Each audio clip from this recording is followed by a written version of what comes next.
Hey there. Tonight we're going back. Not to castles and kings, but to the edges of history. The part that doesn't make it into paintings. We're talking about medieval peasants. The ones who didn't ride horses or wear crowns. Who survived plagues, hunger, cold, and 100 small indignities, all without a title to their name. No glory, no legacy. Just long days, short nights, and a quiet kind of strength most of us wouldn't last a day in. If this kind of calm, slow history helps you unwind, feel free to like the video and subscribe, but only if it actually brings you peace. And let me know in the comments where you're listening from, and what time it is right now. It's always strangely comforting to see who's out there falling asleep to the same quiet story. So, dim the lights. Turn on a fan if you like that soft background hum. Settle in and let's begin at the edge of the map. This village doesn't have a name, or if it did, no one remembers it. It sits in a shallow valley somewhere in the vague middle of nowhere. A soft crease in the land, just distant enough to avoid roads, records, or royal attention. You wouldn't find it on a map. If you had a map, which you don't, you've never even seen one. Here, the world ends where the trees begin. The forest is thick and slow-moving, like something ancient that's only barely tolerating your presence. The fields stretch outward in irregular patches of green and brown, worked until exhaustion, then worked some more. Somewhere to the north is a river. You've never seen it, but you've heard it mentioned, in the same tone one might speak of dragons or saints. This is where you were born, and where you'll die. Maybe 60 steps from one to the other. The homes are rough and slumped, as if the wind has pushed against them too many winters in a row. The walls are wattle and daub. That is, mud, straw, and sticks, carefully woven together and patched endlessly with whatever the weather hasn't taken yet. Roofs are thatched, and they sag under their own weight, always leaking in places you can't quite reach. The village smells like wet wool, smoke, and earth. A sour edge of livestock. A trace of damp rot. None of it surprises you anymore. It's the smell of living here. The road leading in is not really a road, just a muddy track where ox carts have worn a pair of grooves deep enough to collect rainwater and mosquitoes.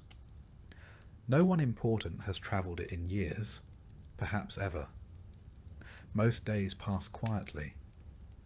A distant bell marks the hours from a chapel in another village, if the wind carries the sound. Otherwise you measure time by the position of the sun, or the depth of the shadows across the field, or the ache that settles into your spine before noon. There are maybe a dozen families here, enough to fill a small gathering on feast days. Everyone knows everyone. Everyone knows everyone's problems, and everyone politely ignores them until it's necessary not to. The village elder, if you can call him that, is a man named Tom, who once spoke to a monk, and now repeats that conversation as proof of his wisdom. No one questions it. Tom's hut hasn't collapsed. His goat seems healthy. That's as close to leadership as anyone requires. Nothing here is precise. There are no written records, no deeds, no land surveys. Boundaries are understood in terms of past the old elm, or where the ground gets soft. If there's a dispute, it's handled with a shrug, a short argument, and sometimes a loaf of bread passed back and forth until no one wants to keep fighting. There's no school, no tavern, no inn. If a stranger arrives, it's discussed for weeks. Where did they come from? What do they want? Are they cursed? Do they smell of salt? The arrival of someone new is both fascinating and mildly terrifying. And no one leaves. Not really. The idea of travel is less a plan than a rumour. You've heard of towns, of cities, of places where stone buildings stretch 2 or even 3 stories high. But those are stories. Like talking animals or women who turn into birds. You can't miss a world you've never seen. The forest is dense. The hills are long. The roads, if they exist, are known more for bandits and bad luck than any promise of arrival. What would you do, even if you reached one of those distant places? You don't speak any other dialect. You don't carry coin. You don't know the customs. You don't even know how old you are. So you stay. There's safety in the familiar, even if it's hard, even if it's dull, even if the roof leaks and the well runs low and the same stew has been bubbling in the pot for 3 days. There's comfort in routine, in knowing where the firewood is, in knowing who to ask when your fence collapses, in knowing which patch of sky tells you when to bring in the sheep. You wake with the light. You sleep when it fades. You work in between. It isn't much, but it's life. And somehow, in the quiet rhythm of it all, there's a kind of peace. A kind that doesn't ask questions, that doesn't need to understand anything beyond what's visible from the top of the nearest hill. You might hear, once in a while, about a war, or a king dying, or a comet in the sky that scared a village 5 days' walk from here. But the news never seems to reach you directly. Just stories passed through too many mouths to carry weight. They lose their urgency somewhere between the merchant and the shepherd's cousin. Even time feels different here. Seasons don't shift cleanly. They bleed into each other. A damp spring becomes a wet summer. A hard frost turns into the kind of winter that chews through your boots. You don't count years. You count harvests, dry ones, wet ones. The bad one when the rye grew black with rot. The good one where the barley came in thick and heavy, and even old Marjorie smiled for a week. His steward does. He collects grain, asks questions, writes things down. You answer carefully, never with too much detail. He doesn't seem to like detail. You've never met the king. You're not entirely sure what he does, but you know his name, and you say it when you pray, just in case it matters. Because here, on the edge of the map, most things don't change, and when they do, it's usually for the worse. Still the hearth glows. The roof mostly holds. The pottage is warm. And tomorrow the same sun will rise over the same hills. And for now, that's enough. In your lifetime, you'll walk hundreds of miles, but almost all of them will be in circles.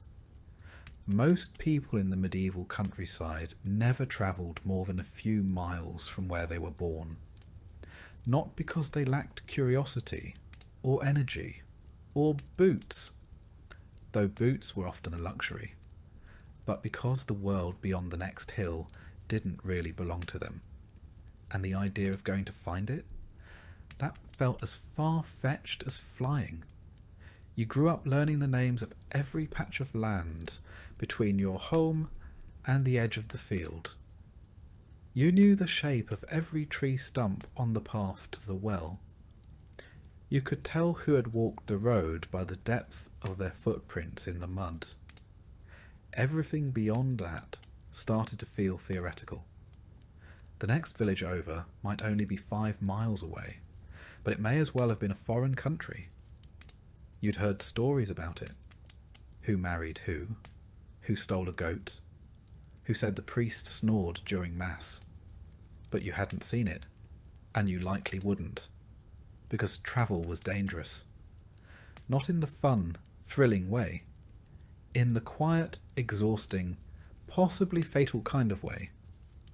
Roads weren't well-kept paths lined with signs and travellers' inns.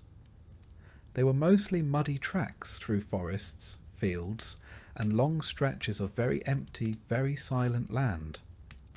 No maps, no directions. Just vague advice like, go until you see the leaning pine tree, then left past the stone that looks like a sleeping pig. And on those paths there were things to worry about. First, the forest. Medieval forests weren't parks. They weren't romantic. They were dense, dark, tangled with roots, and filled with noises you couldn't always identify. Boars, wolves, people who didn't want to be found. If you weren't born into the woods, they didn't want you in them. Second, bandits. People with nothing to lose and no land to till.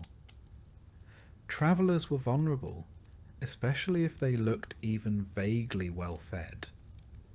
A man walking with purpose might be assumed to have coin. A woman might be travelling alone because she had something worth stealing. You learned quickly that confidence wasn't armour. Third, getting lost. This wasn't a minor inconvenience. If you wandered off track, there was no one coming to find you. You couldn't follow a river downstream and hope for the best. You could go days without seeing another soul. Your body could disappear into the bracken like smoke. People wouldn't know you were missing until the next feast day, when someone finally asked about you, and someone else just shrugged. Then there were the practical concerns. If you travelled too far, who would tend your field? Who would feed the animals? What if the Lord Steward came by to collect a tax while you were gone? You couldn't explain absence to a man holding a ledger. Your duties didn't pause just because you were curious about what lay beyond the horizon. And even if you did make it to another village, what then? You weren't expected. You weren't welcomed. Outsiders brought problems, disease, crime, strange ideas. You spoke a slightly different dialect, used different phrases, maybe even held your spoon differently. You could be met with suspicion, or worse. Hospitality wasn't universal. Food was scarce, and beds were already full. The safest place was home. Not because it was particularly safe, but because it was familiar.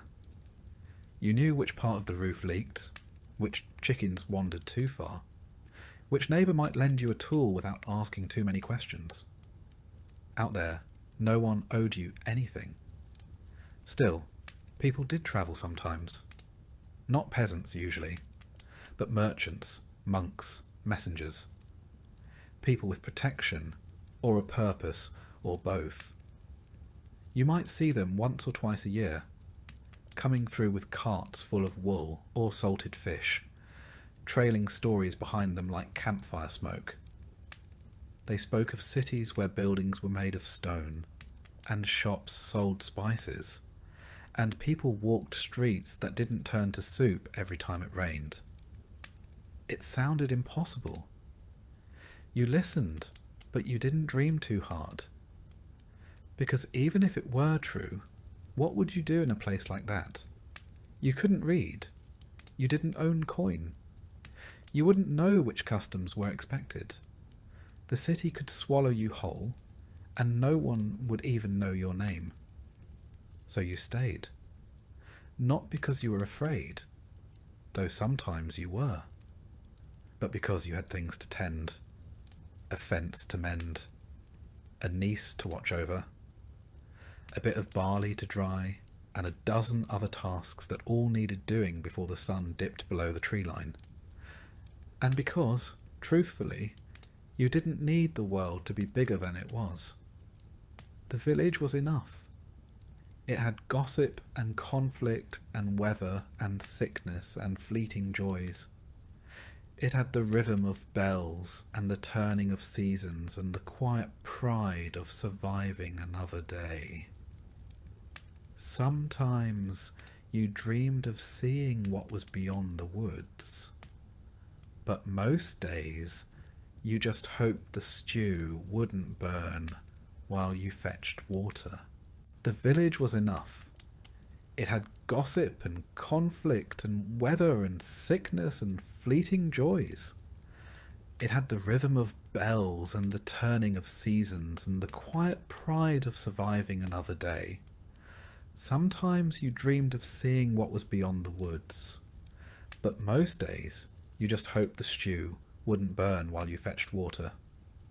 Some people did leave, usually the desperate or the reckless, sometimes the ambitious. A young man might set out in search of work, or adventure, or a cause worth dying for. He might come back with a limp, or a story, or not at all. And when he didn't return, no one said much. Just shook their heads and said, "He went beyond the trees," as if that explained everything. Maybe it did. For those who stayed, life was small, but it was also known. You weren't lonely exactly. You shared your days with family, neighbours, animals, and the land itself. There was comfort in repetition, comfort in the familiar complaints. You didn't need to see a distant city to understand the value of warmth, or taste cinnamon to know the joy of sweet bread, or cross a kingdom to feel love or sorrow or boredom or hope. And as the years wore on, and the aches settled deeper into your joints, and the children grew taller than the fence posts, the idea of travel faded. Not with regret, but with understanding. Some people were meant to move. You were meant to stay. There is no blueprint, no architect, no pile of neatly labelled lumber waiting to be assembled. Just mud and wood and whatever else the landscape hasn't already claimed. Your home isn't a house, not in the way most people think of one. It's more like a compromise between shelter and weather, between effort and decay, between what you needed and what the land reluctantly agreed to give you. You begin with the frame, rough-hewn timbers from the nearest trees, cut with tools that have passed through more hands than you can count. The wood isn't straight. It bends a little, it warps. But you don't mind. Neither are your walls. Once the frame is up, you weave thin branches or flexible sticks between the posts, a process called wattle. It's not elegant. It's not even particularly quick, but it holds together, for the most part, like the rest of your life. Then comes the daub, a mix of mud, straw, manure, and water. You slap it on by hand. You press it between the gaps. You smooth it just enough to keep the wind out and pretend it's deliberate. It dries slowly, cracking in the sun, occasionally falling off in clumps that need to be redone before winter. You get used to the smell. Eventually, you stop noticing it. The roof is thatch, layers of dried straw packed tightly together and tied to the beams. When it's fresh, it's golden, almost pretty. Then the rains come. Then the birds come. Then time comes. The colour fades. The edges fray. Holes appear where you never expected them, and you start placing buckets in places you hoped you'd never have to. You don't shingle it. You don't waterproof it. You just keep patching it until the whole thing threatens to become more patched than roof. At some point, you wonder if it might be easier to live under a cart. The floor is dirt. You tell yourself it's packed firm. And it is, sort of. Years of walking, sweeping, spilling, and stomping have turned it into something almost solid. But when it rains, it softens again. When it freezes, it cracks. When the goats come in for the night, it's anyone's guess what's actually underfoot. You might spread rushes or straw to cover it. It helps, a little. But soon the straw gets damp, gets dirty, gets walked into dust. Then you sweep it out and start over. Or you don't. Eventually, the straw becomes the floor, and you accept it as part of the landscape. Windows, technically. Openings in the wall, anyway. Covered with wooden shutters that swing awkwardly and never quite close flush. Glass is too expensive, too rare, too fragile. So the wind comes in. The cold comes in. The sounds of the animals outside come in. And sometimes the animals themselves. There's a single door, usually hung a little crooked, because the frame shifted during the last frost. It latches with a hook or a wooden peg. Not for security, there's nothing to steal, but to keep the chickens from wandering out and the wind from wandering in. Inside, the layout is best described as shared. One room, maybe two, if someone managed to tack on a lean-to or a loft, but usually just one, where you sleep, eat, cook, mend, talk, argue and hope. Everyone lives here.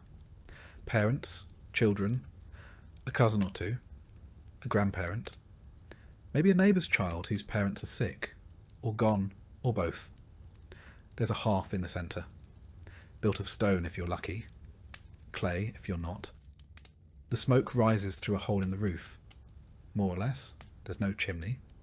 The air inside is always smoky, always a little warm, a little damp, and always carrying the quiet scent of stew that's been reheated one too many times. Furniture is limited.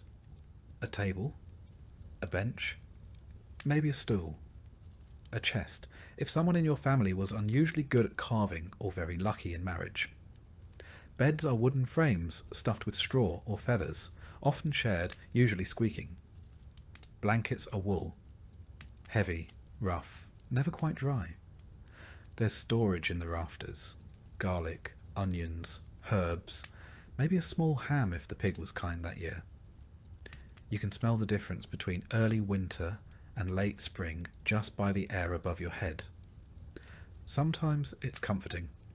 Sometimes it's a reminder of how close you are to running out. Animals are part of the household, literally. The cow might sleep in the same room, off in the corner. Chickens too. A goat. It isn't ideal. It isn't sanitary. But it's warm. You learn to tune out the clucks and the shuffles and the occasional startled bleat in the middle of the night. They're part of the background noise, like wind in the thatch or the slow settling creak of the walls. Nothing is level. The floor dips, the roof slants, the walls bulge slightly like the whole place is breathing in and out with the seasons. You fix what you can. You ignore what you can't. Every spring, you swear you'll repair the back wall. Every autumn, it's still leaning. It's not a house built to last. It's a house built to get through the next storm. And yet, for all its flaws, and there are many, it's home. You know where the cold comes in and how to block it with an old sack. You know which roof beam you can hang the pot from, and which one creaks when someone stands too close. You know how the light falls through the slats in the afternoon, and where the dog curls up to sleep. When strangers pass through, they see poverty. You see effort, reuse, resourcefulness. A roof that hasn't yet collapsed is a victory. A fire that still burns at dawn is a blessing. A dry corner is worth more than gold. And when you lie down at the end of the day, surrounded by snores and silence and smoke and straw, you feel a strange kind of comfort. Not pride exactly, but presence. This is your space. It bends. It leaks. It shifts in the wind. But it's held. And so have you. For the average medieval peasant, food was not an experience. It wasn't colourful or diverse, or even all that warm. It was closer to a daily problem that had to be solved again and again. using the same pieces and the same tired hope that something edible might come of it. Your kitchen, if you could call it that, was a corner of your single-room home near the hearth. There was no pantry, no shelves lined with ingredients, no carefully hung herbs in a sunny window. There was just a pot, a fire, and a short list of things you hoped hadn't spoiled. At the centre of nearly every meal was pottage, a kind of eternal stew that lived in the pot and never fully stopped cooking. It was never entirely new and never entirely gone. You added to it during the day. You skimmed it at night. You kept it warm through the seasons and prayed nothing strange grew in it when your back was turned. The ingredients depended on what you had, which usually wasn't much. On a good day, pottage might include cabbage, leeks, barley, and a few legumes. Maybe garlic or onions if the harvest had been kind. If it was winter, you used dried beans or peas. If you were especially lucky, a scrap of salted pork might get tossed in. More often, it was just the bone. Even that was valuable. You could boil a single bone for days, hoping it would remember what meat tasted like. The flavour profile was consistent, earthy, grey, more temperature than taste. You didn't eat pottage for the joy of it. You ate it because it was what you had. A warm meal at the end of the day was more than comfort. It was a small victory. The pot itself never really got clean. It was wiped down, sometimes scraped, but rarely scrubbed. The next batch always absorbed the ghosts of the last one. There was no spice to cover it, no vinegar to brighten it. Just a slow, dependable dullness. A taste like boiled history. Bread was the other major player, not soft or golden or inviting, but hard, dense and dark. It was usually made from rye, barley or oats. Wheat, the soft white kind, was for the upper classes. Peasants could barely afford to see it, let alone bake with it. The loaves were small and heavy. They didn't rise much. They crumbled quickly. If you left them out for a day, they could probably double as a weapon, but they filled the stomach and gave you something to soak in your stew. Sometimes the bread was made from questionable flours, chaff, ground up peas, or whatever was left at the bottom of the miller's barrel. In hard times, people used bark, not metaphorically. They literally ground up the inner layer of tree bark and mixed it with what little flour they had. The result was famine bread, bitter, dense, and barely digestible. It kept you alive, technically. On days when even flour was scarce, people used trenchers, slices of old bread used as plates. These soaked up stew and were either eaten at the end of the meal or thrown to the animals. Sometimes they were passed down the table to someone of lower status. Bread hierarchy at its finest. Protein was rare, very rare. Chickens laid eggs. Cows gave milk. You didn't eat your livestock unless you had no other choice.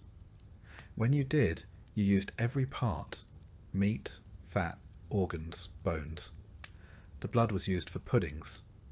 The fat was rendered. The head might become soup. Nothing was wasted. Pork was the most common meat when it was available.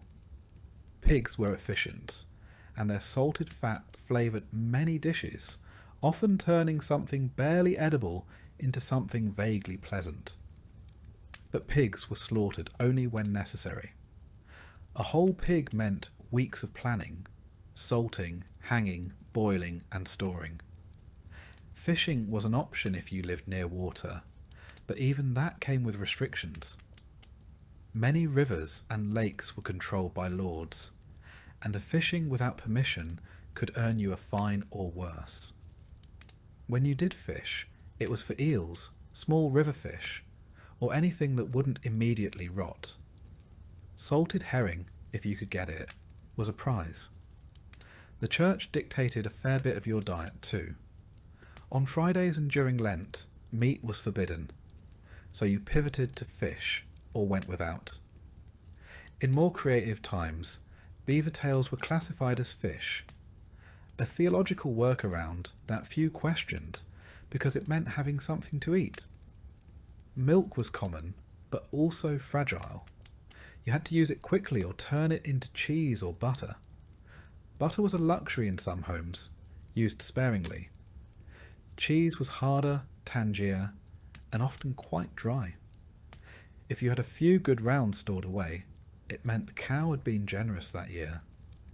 Dairy, though useful, didn't always agree with people, and refrigeration didn't exist. Sour milk was used anyway. Butter went rancid, cheese moulded. You just cut around the worst bits and hoped your stomach was stronger than the bacteria. Drinks were simple. Water was unreliable, often unsafe to drink, depending on the season and what upstream neighbour had been careless. So, ale was the default. Weak ale, known as small beer, was brewed in homes and drunk by everyone, including children. It had low alcohol, just enough to kill bacteria and dull the edges of thirst. If you had access to apples or pears, you might make cider. Wine was for the clergy and nobility. Mead was rare. Milk was for the young and the sick. Otherwise, it was ale with breakfast, ale with lunch, and ale to help forget that tomorrow would taste exactly like today. Vegetables formed the bulk of your diet. Cabbage, onions, garlic, turnips, leeks. Carrots, though not the orange ones we know now. Medieval carrots were white or purple. Most were grown in small gardens, tended carefully and eaten root to leaf. Nothing was wasted. The tops of turnips might be boiled into greens. The skins were composted or tossed into the fire. Fruit was seasonal. Apples, mostly. Maybe some berries or wild plums. If you dried them, they lasted through winter. Otherwise, they were eaten fast. Preserving was difficult. Sugar was nearly impossible to afford. Honey, if you had bees, was a treasured sweetener. Otherwise, your pottage stayed savoury, in the loosest sense of the word. Herbs were grown when possible. Parsley, sage, dill, mint. They weren't used for flavour so much as medicine or tradition. Some herbs were thought to protect against illness. Others kept pests away. Occasionally, they even made things taste a little better. But that was a happy accident, not the goal. Meals were eaten together, on benches, around the fire. There were no courses, no recipes, just a pot, a hunk of bread, and the hope that there would still be something left tomorrow. You didn't complain. Complaining didn't make the stew thicker. If you had a feast, a wedding, a harvest festival, a saint's day, you might roast a bird or bake a pie. Not the flaky, buttery kind. A medieval pie was more like a sealed box, made of hard dough to hold a meat filling, often heavily spiced if spices were available, which they usually weren't. You might flavour it with pepper, ginger, or cinnamon, if someone had traded well. Most days weren't feast days. Most days were quiet. You scraped your bowl, you soaked your bread, you drank your ale, and you leaned back, full enough to get through the evening, if not exactly satisfied. There was comfort in repetition, in knowing what the pot would taste like, in knowing how much bread was left, in watching the same hands prepare the same meal by the same fire as the wind whispered through the cracks in the wall, and the animals shifted in their sleep. The stew boiled, the bread cooled, and you once again had enough. If you were a medieval peasant, you didn't own much. You might have a patch of land, a few tools, a couple of animals, a crooked house you built with your own hands. But none of it, technically, was yours. It all belonged to the Lord, not a king, not someone mythical or distant, just your local landholder, the one who lived up the hill in a slightly less crooked house, with slightly better food, and a roof that probably didn't leak. He owned the land, which meant he owned everything on it, including, in a sense, you. You were what was called a villain. That's not an insult. It's a category. You worked the land, but you didn't own it. You were bound to it. You couldn't leave without permission. You couldn't pass it on freely. You owed labour, goods, and deference. You weren't a slave, but you weren't exactly free either. Your relationship with the Lord wasn't built on conversation. It was built on obligation. You didn't talk to him. You talked to the steward, the man who managed his lands, and more importantly, kept track of what everyone owed, and you owed a lot. Let's start with labour. A few days a week, sometimes more during harvest. You were expected to work the Lord's fields instead of your own. This was called corvée labour. You got nothing for it, no payment, no thanks. Just the knowledge that, somewhere in the manor house, someone ate because of what you did. You also owed taxes, and they came in many shapes. A portion of your grain, a share of your wool, a chicken here, some eggs there. If you brewed ale, you owed ale. If you had a pig, you owed bacon. If you managed to catch fish, guess who owned the river? The taxes didn't end with food. If you used the mill, you paid a fee, even though the mill was the only way to grind your grain, even though the Lord owned the mill and set the price. You might be tempted to grind it by hand, but doing so was often illegal, punishable by fine or worse. Because the Lord didn't just want his share, he wanted control. Same with the oven. Many manors had a communal oven, one you paid to use. If you tried baking at home and the steward found out, there could be consequences. You learned to do things the official way, even if it took longer, cost more, and made less sense. And then there were the fees. Want to get married? Pay a fee. Want to inherit your father's plot? There's a fee. Want to move to another village? First, ask permission. Then, you guessed it, pay a fee. Your livestock. Taxed. Your tools. Sometimes taxed. Your ability to breed without permission. Barely untaxed. And what did you get in return? Well, the Lord was supposed to protect you, in theory. If bandits attacked, or if a rival noble invaded, the Lord had men at arms who could fight. If famine struck, he might distribute grain from his stores, though rarely for free. And if you had a legal dispute, say, your neighbour's goat wandered into your garden and refused to leave, the Lord's court might settle it. Again, not for free. This was feudalism, a system of obligations and hierarchy wrapped in the language of loyalty and protection. In practice, it was a system of ownership. The land was everything. Those who owned it ruled. Those who worked it obeyed. The manor itself stood apart from the village, sometimes literally on higher ground. It might be made of stone or timber, larger than any peasant's home, with a roof thatched so thick no wind dared enter. Inside were tapestries, tables, servants, and the Lord, of course, wearing wool lined with fur, eating meals you couldn't imagine, and thinking very little about you. He might not know your name, but he knew your numbers. How much barley you owed this year. How many eggs you'd promised. Whether your son had reached the age where he could be added to the labour rolls. Everything was recorded.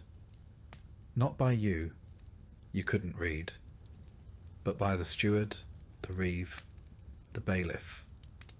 Men with wax tablets or bits of parchment who came around with questions you learned to answer carefully. And if you didn't meet your obligations, there were punishments.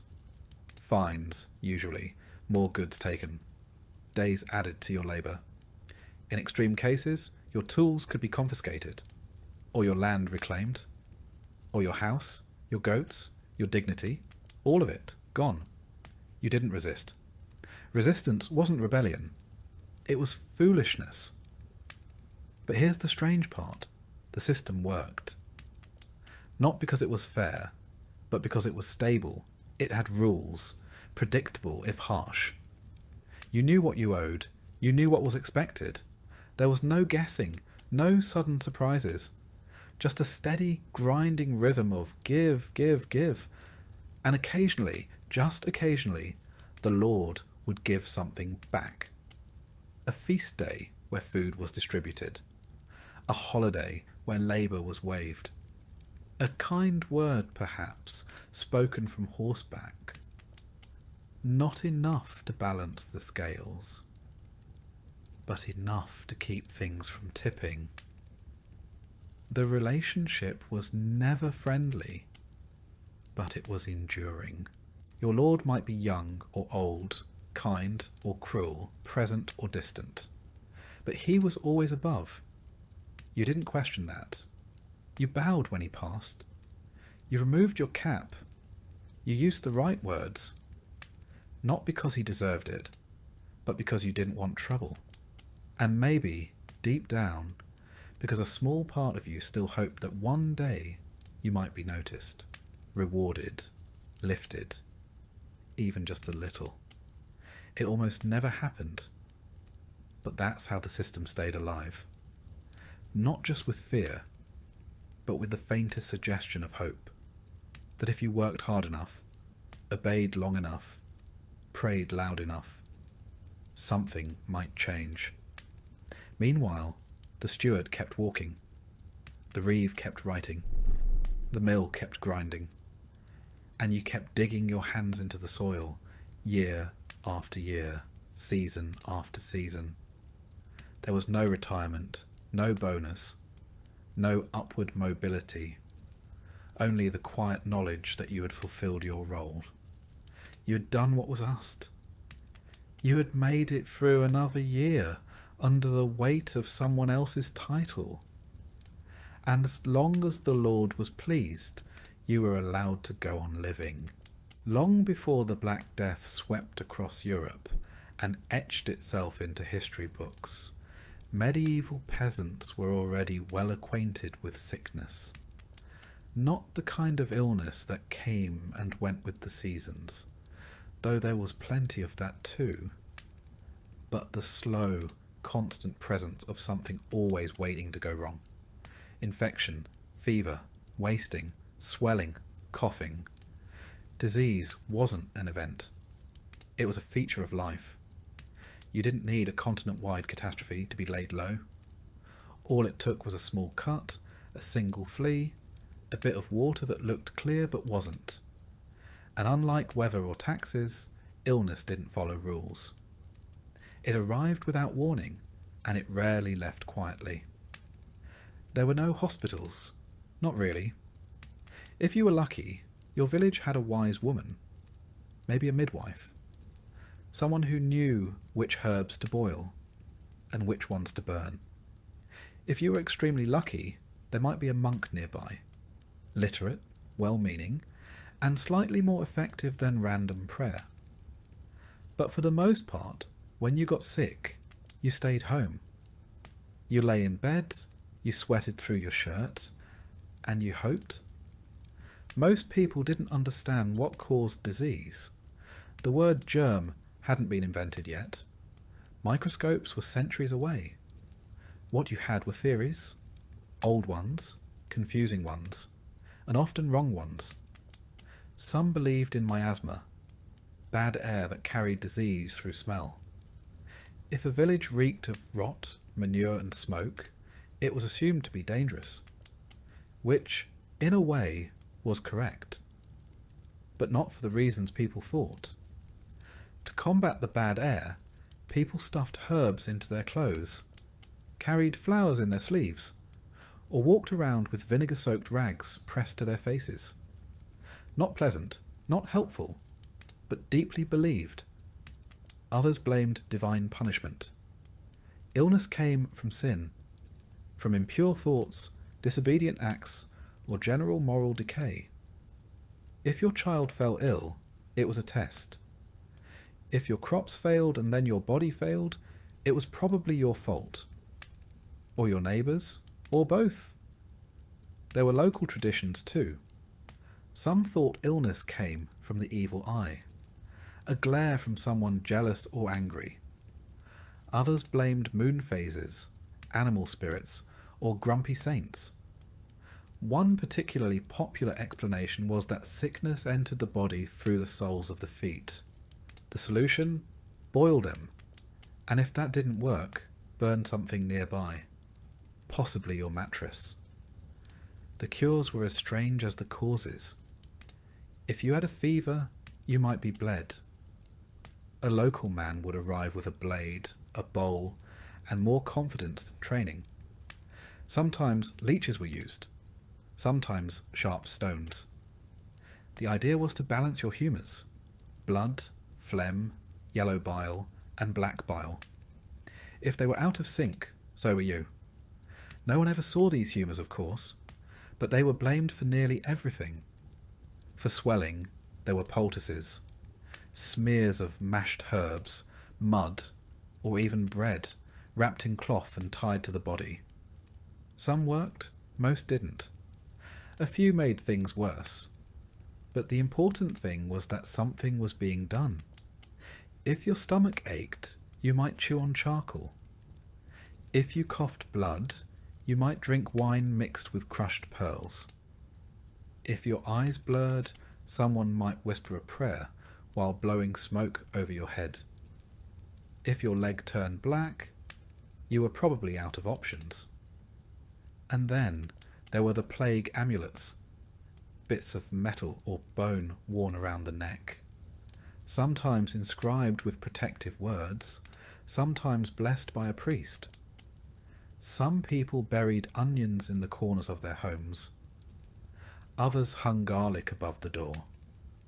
One popular remedy was to tie a live chicken to the infected area and hope the illness transferred to the bird. It rarely did, but hope was in short supply, and people clung to whatever they could. Sickness was isolating, but not in the way we think of now. You didn't quarantine, you didn't call for help, you just tried to work until you couldn't. When that moment came, you lay down, and others carried on.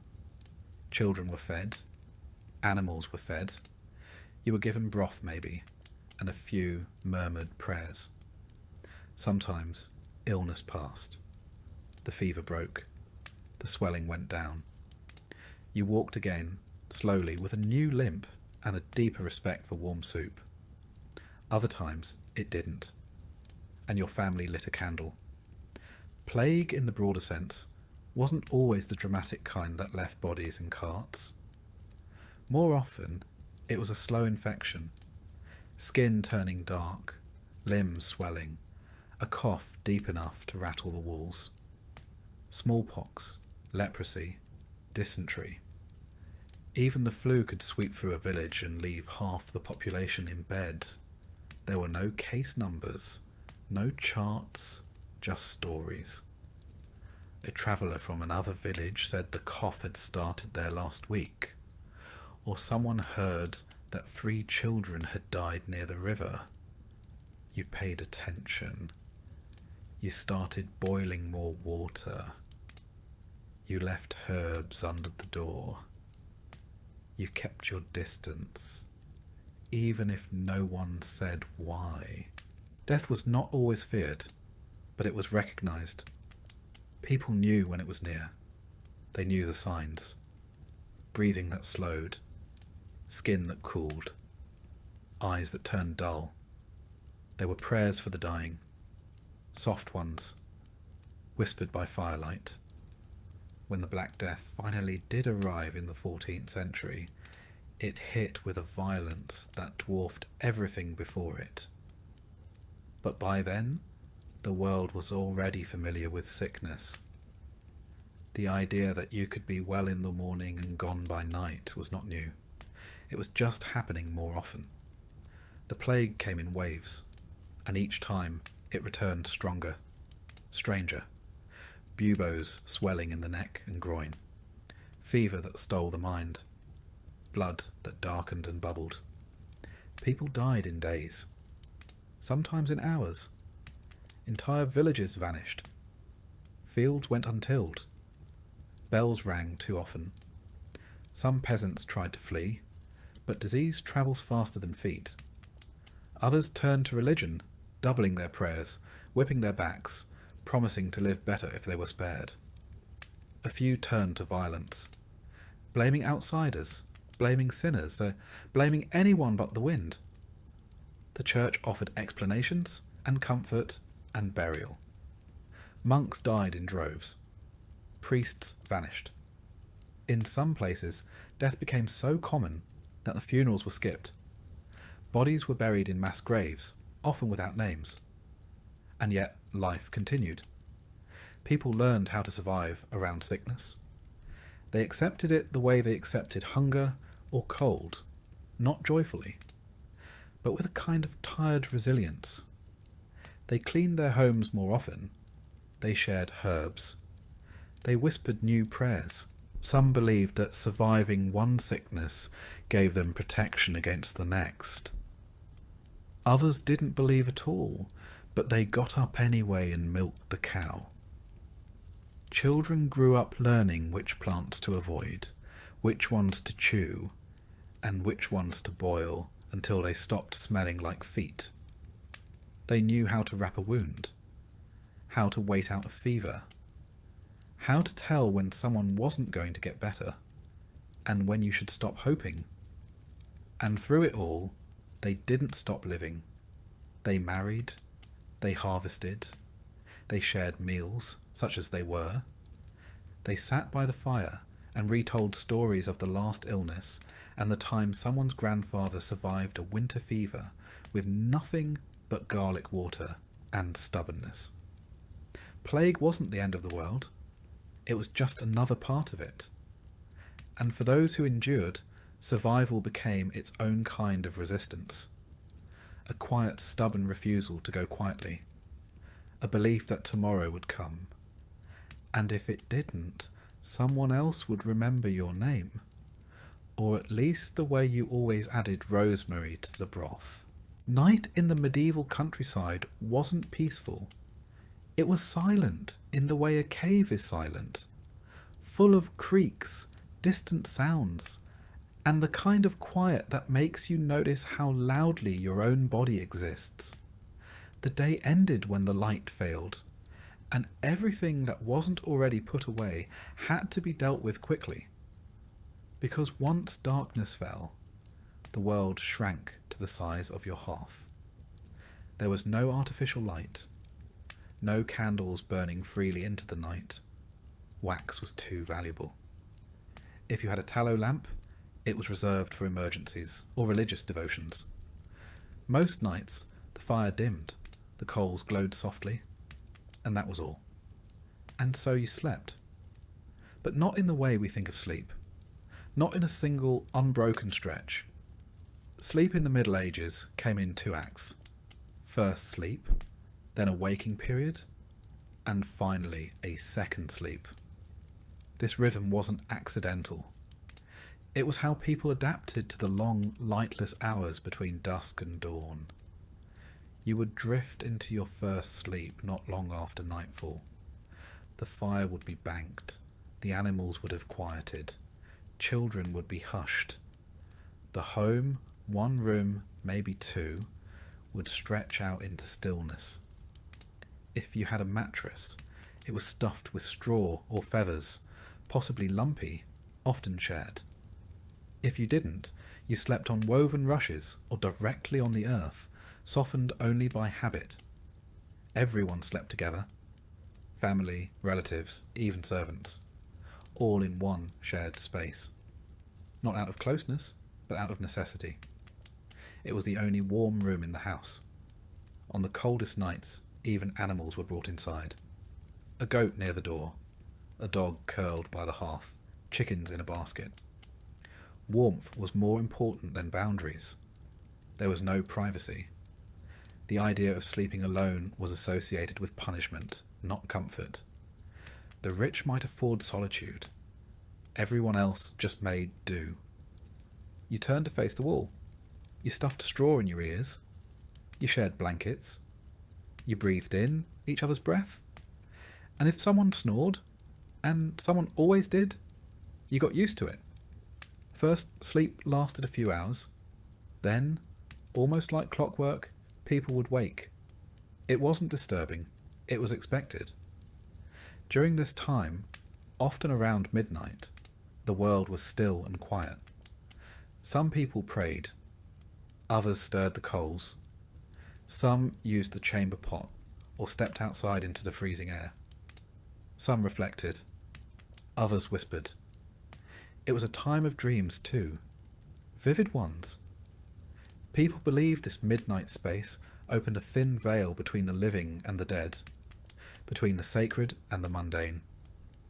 If you dreamed during this waking interval, you remembered it. And you talked about it the next morning. Not in passing, but as something that mattered. Eventually, the second sleep began. Deeper. Slower.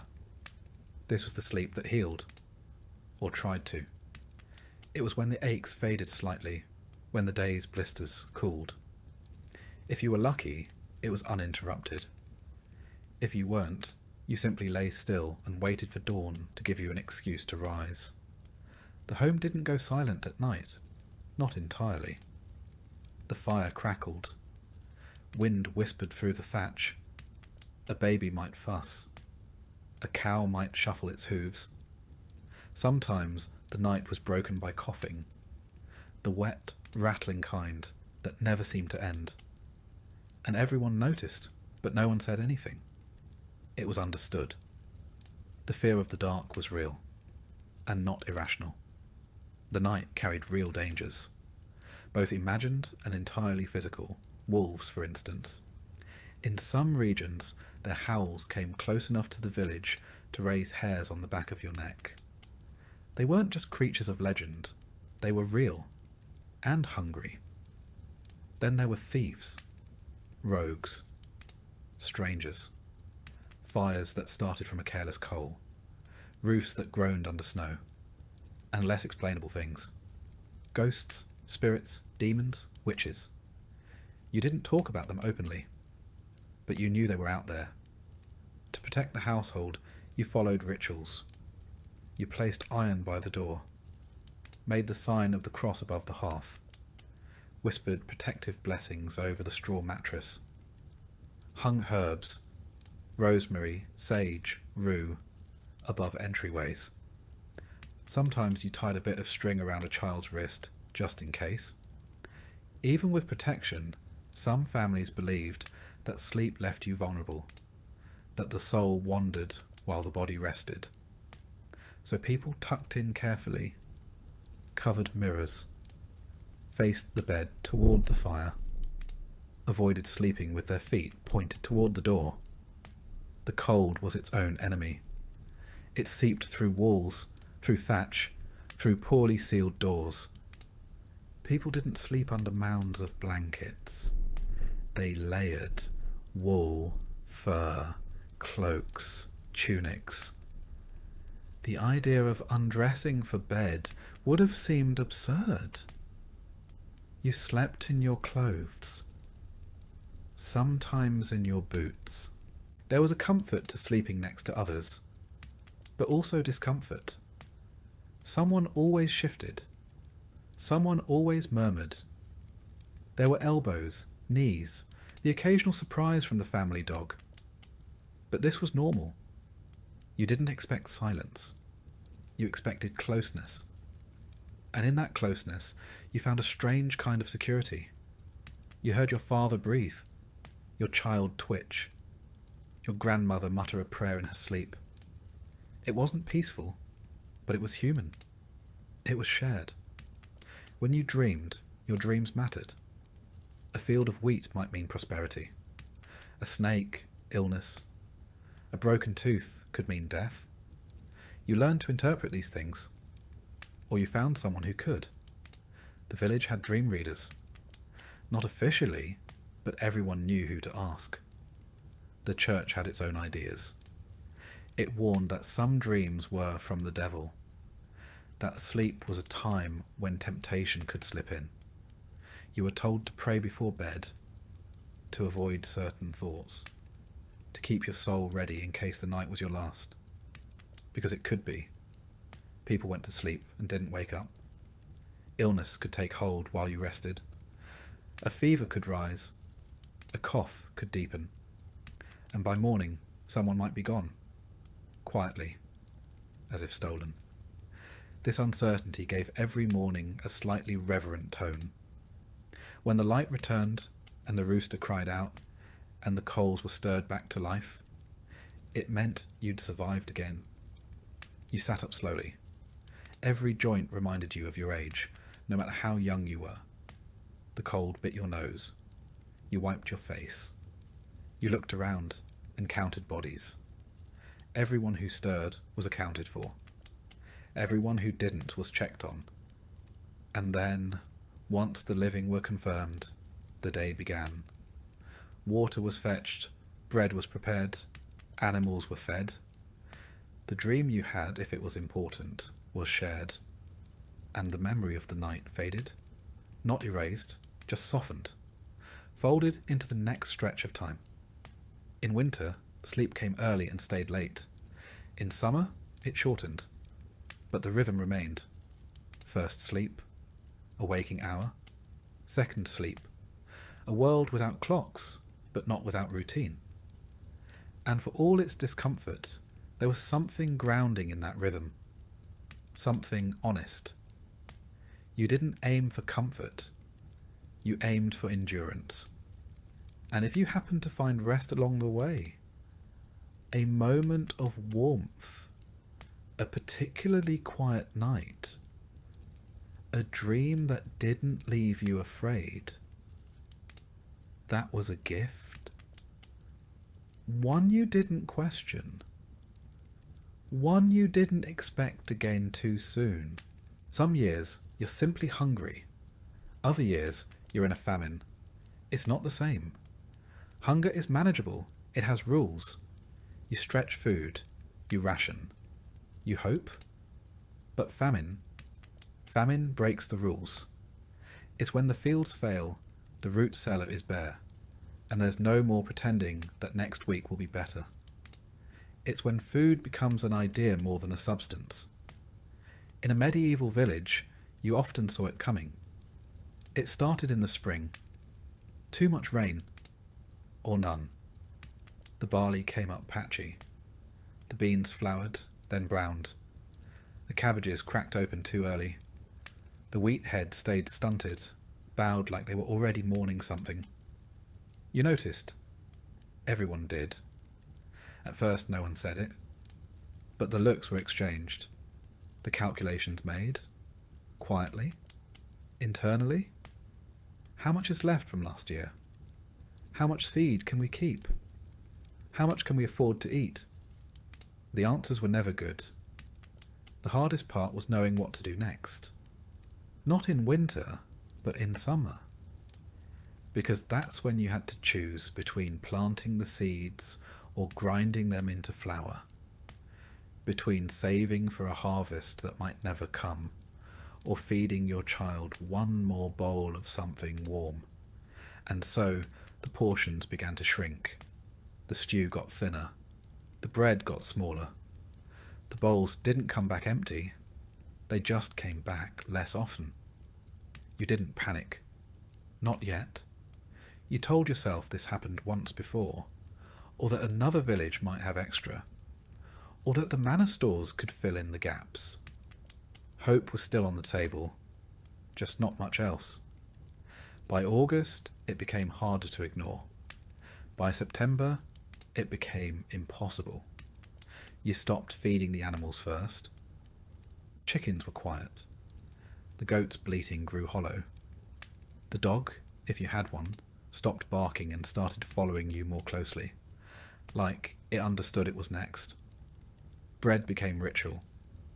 One loaf split 5 ways. Everyone chewed slower. No one commented on the crust. Even the smallest crumb was swept up with reverence. The stew was now mostly water. If it had colour, it was from the pot. You boiled weeds. You ground roots. You pulled up things you didn't recognise and hoped they weren't poisonous. Some weren't. You didn't sleep through the night. Not because you were afraid, but because your stomach reminded you, every few hours, that it was still empty. The children asked fewer questions. That's how you knew it was real.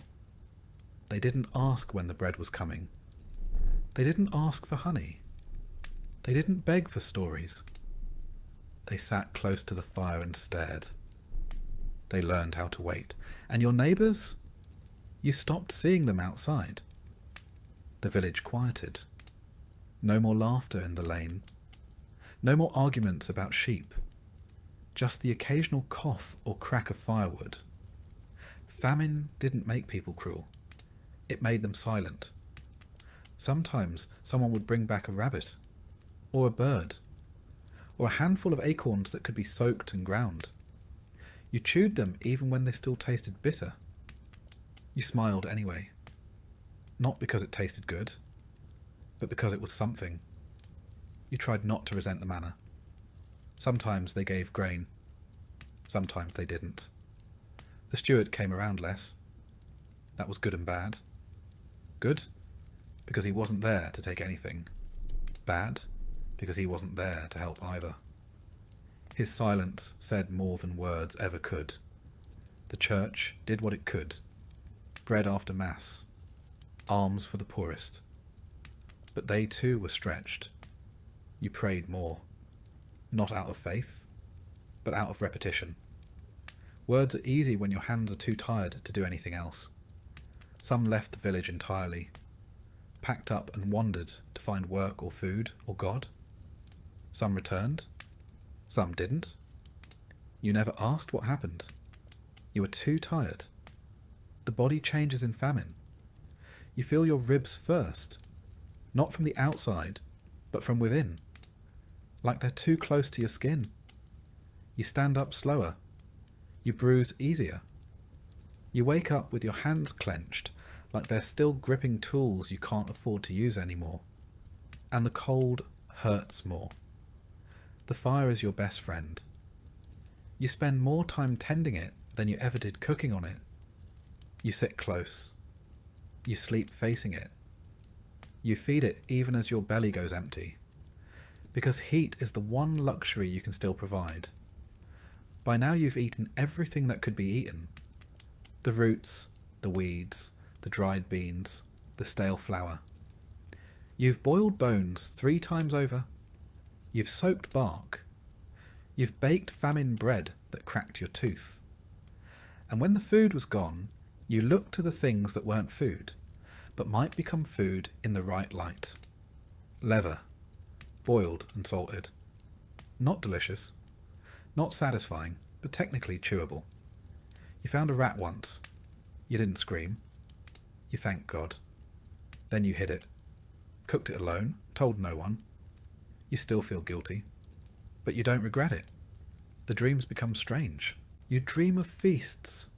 Tables full of roast and bread and wine. You wake up chewing your tongue.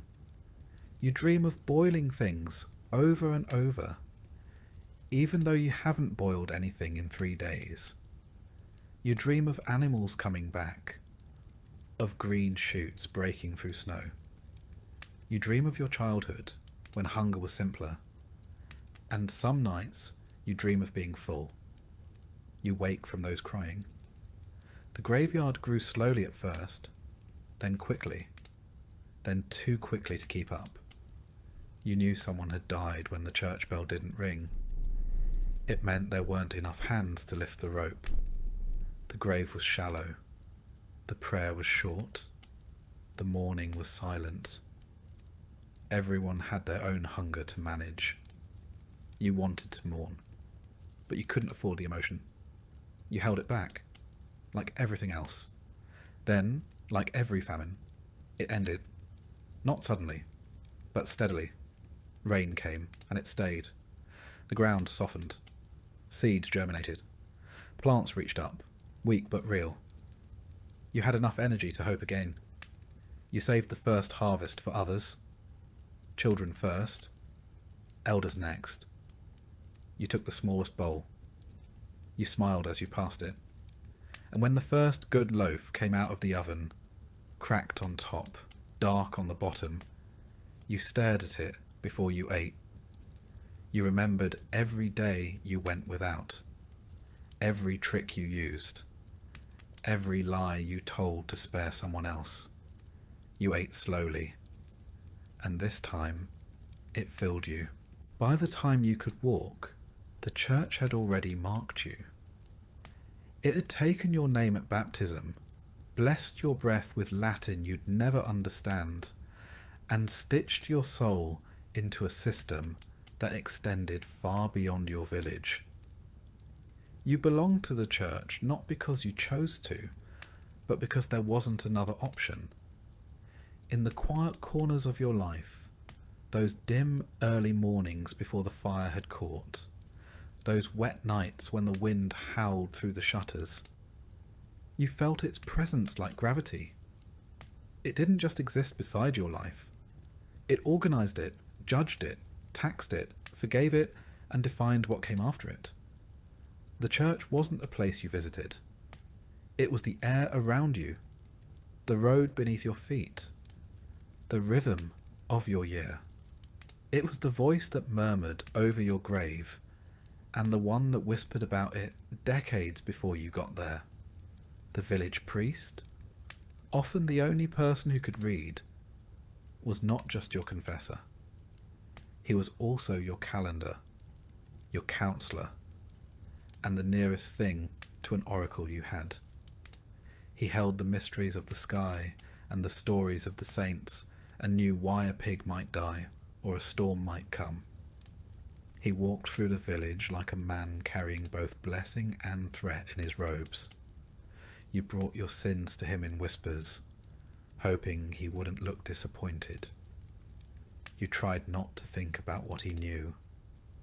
You saw him at birth, marriage, and death, three of the only guaranteed ceremonies of a peasant's life. And in between, he spoke for a God you feared more than you loved, because love, you were told, required obedience. Latin was the language of the Mass, and it might as well have been a spell. You stood in the church beside your family, feet numb from cold, listening to words that never belonged to you. You didn't know what the priest said as he lifted the bread, but you believed, or tried to, that something invisible had happened. That the bread wasn't bread, that the wine wasn't wine, that the murmuring of words and gestures could move the divine. You didn't speak the words, but they moved through you anyway. You mouthed along where you could. You crossed yourself when the others did. You learned the rhythm of holiness like someone learns the path to a well, without understanding every step, only that you needed it. The church told you when to fast and when to feast. It carved the year into sacred pieces. Lent, Advent, Epiphany, All Saints. You didn't say March or April. You said after Easter or near St. Michael's. It told you what you could eat, when you could eat it, and how guilty you should feel about enjoying it. 40 days without meat before Easter, followed by a feast so rich it made you dizzy. Friday fish, even if you lived nowhere near water. Almond milk for the wealthy. Turnips and cold broth for everyone else. On saint days, you shared what you could. On fast days, you imagined what you couldn't. But even when your bowl was empty, your plate was full of rules. Your calendar wasn't just for prayer. It was also for payment. The church collected 1/10 of your yield, no matter the season. Grain, eggs, wool, chickens, cider. If it came from your field or your body, it had a price. You gave because it was God's portion. That's what you were told. But God didn't collect it. The priest did. Or the steward, with his ledgers and his silent nods. You watched your best barley carted off to the tithe barn, which was always bigger than your home. You saw your neighbours hand over their last sack of oats while the priest prayed for mercy they'd just paid for. And when the harvest failed, when the rains came too late or the frost too early, the demand didn't change. You owed what you owed. Sometimes they let you pay in candles or labour.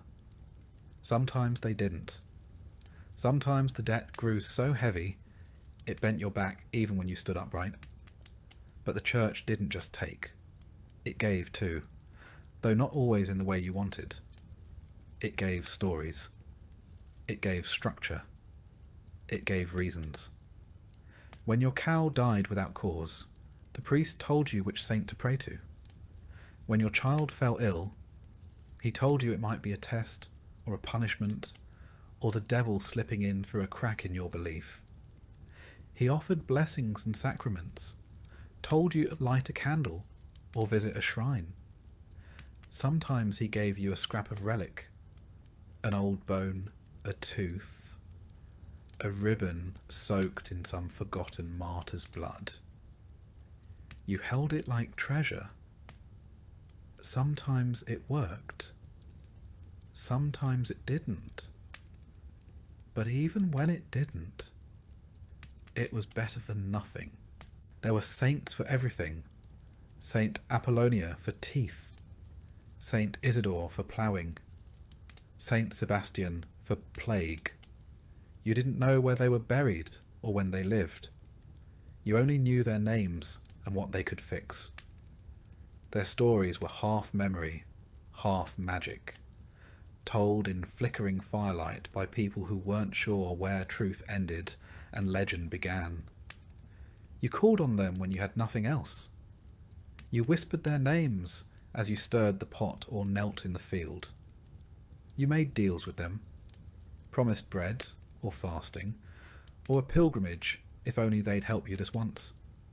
Sometimes they did, or seemed to, and that was enough to ask again.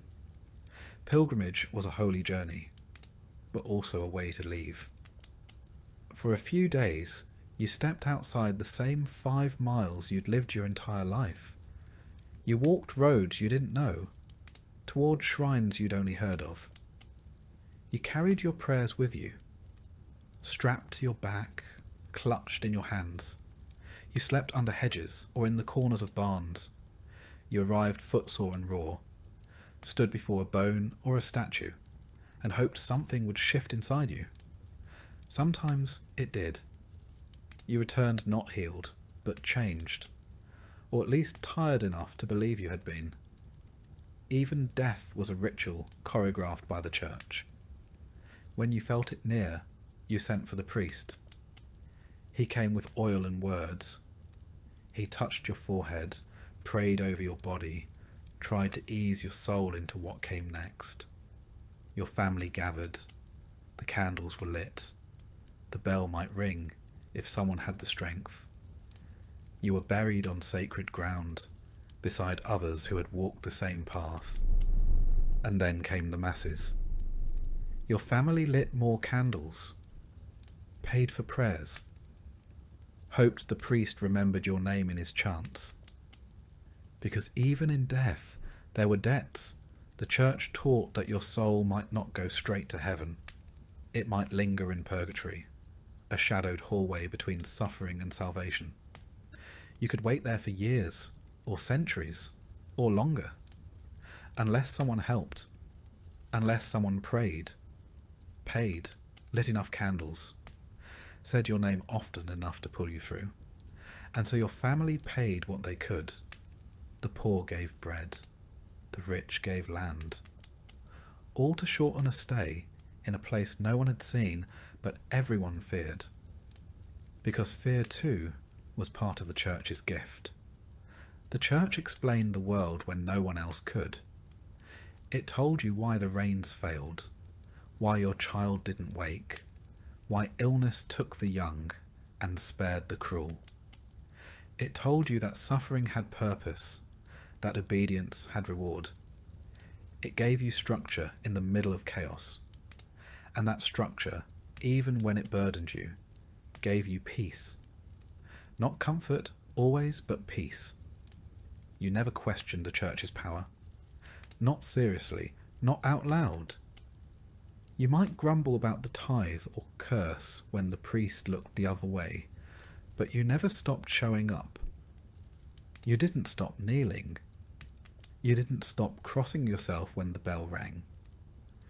Because if the church wasn't right, then the world had no shape at all.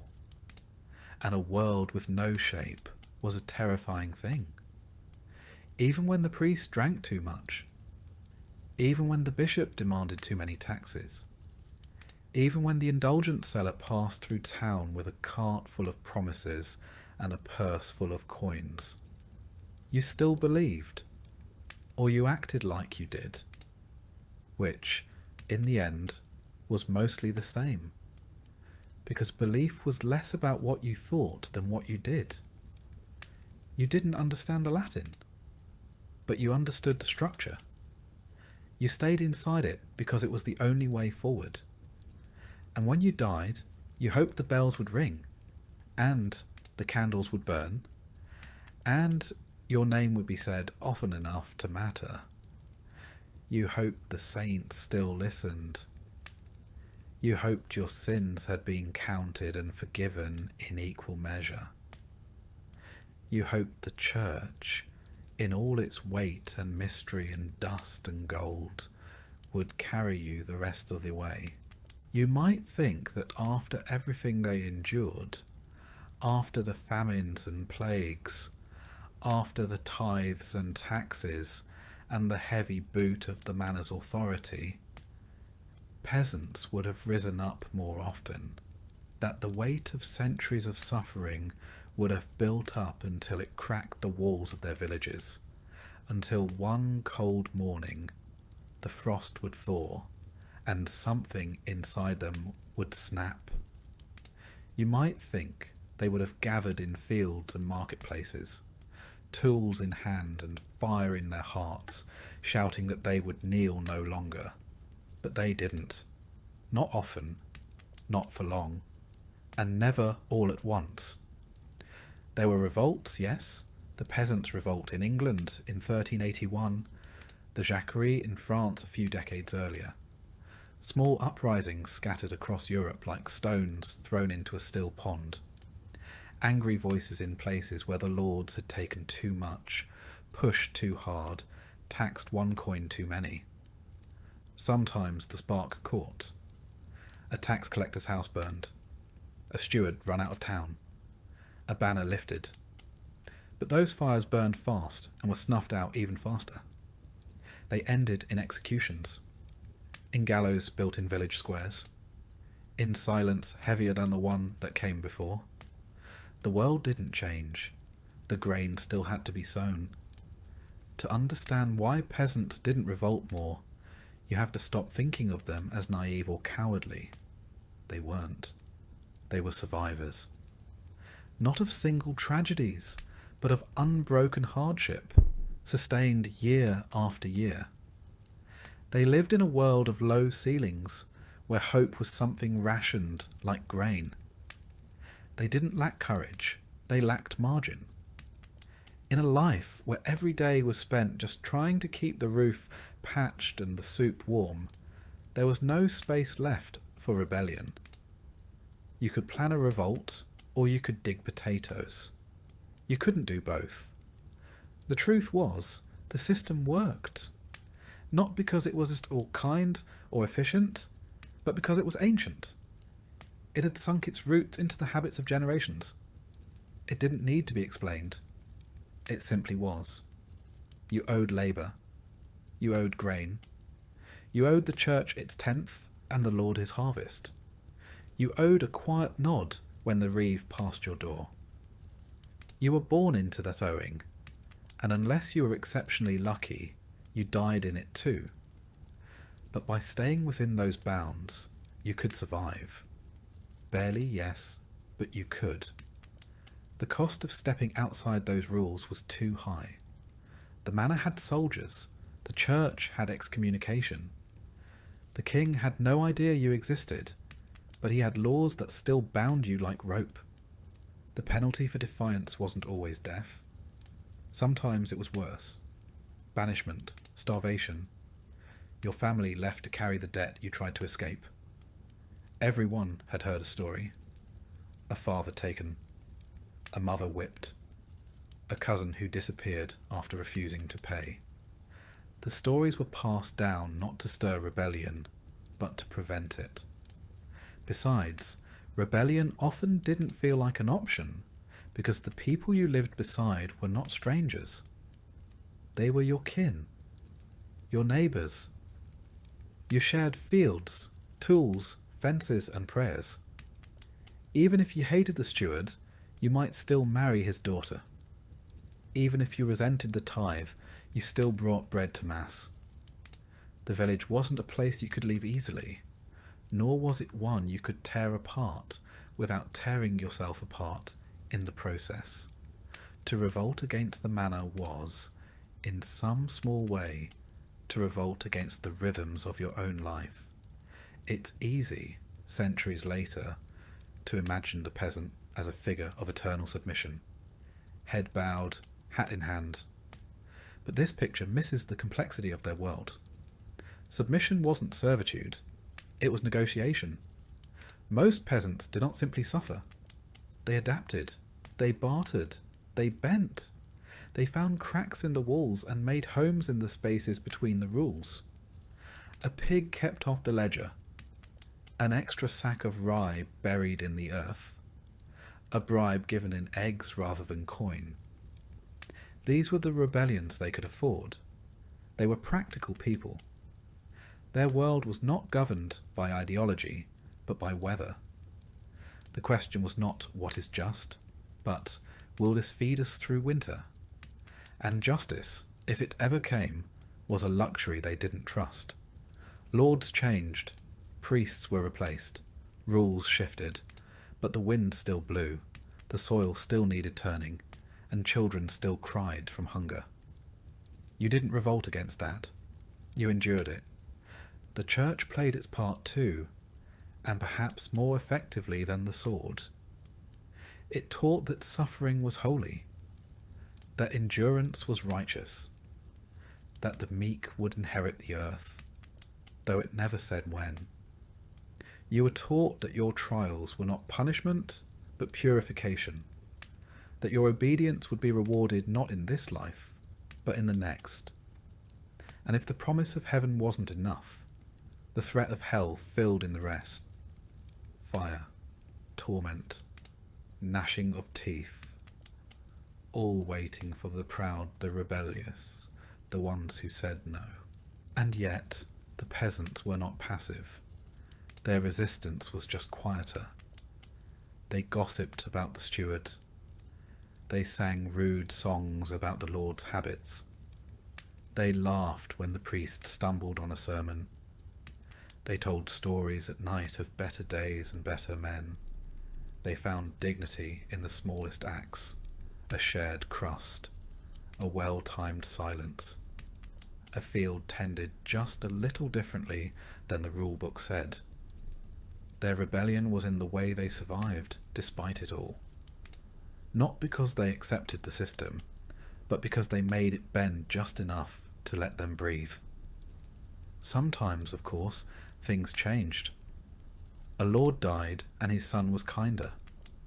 A new bishop forgave debts. A terrible storm reminded the powerful that even they were mortal. But those changes came from above. The peasant's job was to wait, to endure, to hand down what little they had, and to teach their children to be quiet when they had to be, and brave when they could be. And there were dreams. Of course there were. You might not have called it revolution, but you thought about a different life. You dreamed of a day when your child wouldn't have to carry the same burdens, when no one would knock on your door with a list of dues, when your back wouldn't ache before 30, when you could sleep without worrying about wolves or soldiers or winter. Those dreams kept you going, but they lived beside reality. You didn't expect them to come true. You just needed them to stay alive. What's perhaps most astonishing is not that peasants revolted so rarely, but that they managed to keep their culture, their faith, their families intact despite the weight of the system pressing down on them. They kept songs alive that no one wrote down. They passed stories from one hearth to the next. They remembered which plants healed and which ones didn't. They taught one another how to pray, how to birth children, how to bury the dead. They created a continuity that outlasted kings and crusades. And they did it not with banners or battles, but with persistence. Persistence was their rebellion. When the manna demanded too much, they survived anyway. When the church taxed their sins, they still lit candles. When the world turned against them, they huddled close and waited for spring. The fields may have belonged to someone else, but the soil still remembered their hands. Revolution didn't live in them the way it would in later centuries, in the speeches of radicals or the slogans of crowds. But there was a different kind of strength in the way they endured. To live a life of hardship without letting it harden you completely was its own kind of defiance. To kneel, not because you were weak, but because you knew you could rise again tomorrow. That too was a form of resistance. And so they endured, quietly, without monuments or songs written in their names. They endured in the rhythm of the plough, in the smoke rising from cottages at dusk, in the lullabies sung beside dying fires. They endured in stories whispered to children who would grow up and tell them again. History often forgets them, or folds them into a footnote beneath kings and conquests. But the peasants were the thread that held the tapestry together. Without them, there would have been no harvests, no cathedrals, no armies to march under banners. They built the world even as they were kept from owning it. They may not have overturned their lords, but they outlasted them. And maybe that is revolution enough.